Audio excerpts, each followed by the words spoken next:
One of the biggest problems most people have with their training is that they do it all front to back. So they squat, they lunge, they bench press, they run, they walk, but it's all very much forward to backwards and they don't do much left to right movements.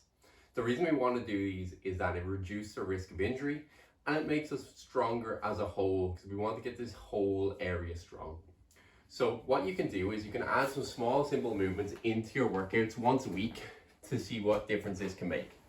So first one is a side plank.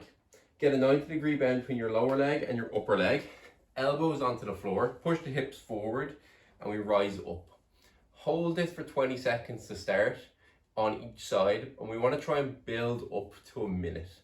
Once you've built up to a minute, you can then do it with your legs straight, which makes it much harder.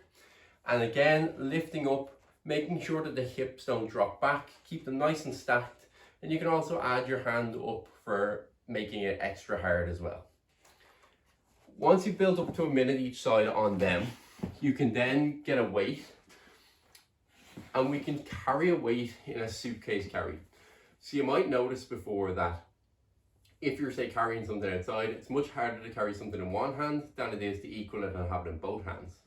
So we're going to carry this weight in one hand, put it down by the side, and we're going to try and walk as normally as possible, say for 30 seconds, then switch to the other side and do the same.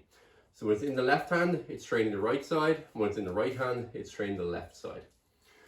Once you have a good grasp of this and you've been doing it for a period of time, we can then add in some side bends.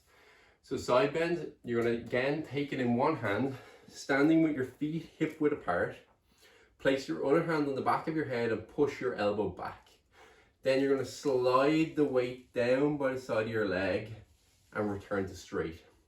What we want to make sure is that we're sliding down and letting our trunk bend rather than letting our hips kick off to the side.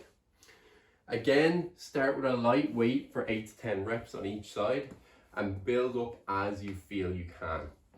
The reason we want to put these in is that most of us are training to be healthier and stronger as we continue through life. So we want to be able to pick up our grandkids. We want to be able to play with our kids. We want to still be able to go out and work in the garden all day and not be stiff and sore. So building in some lateral training into the rest of what you're doing, even just once per week, will make a massive difference towards that.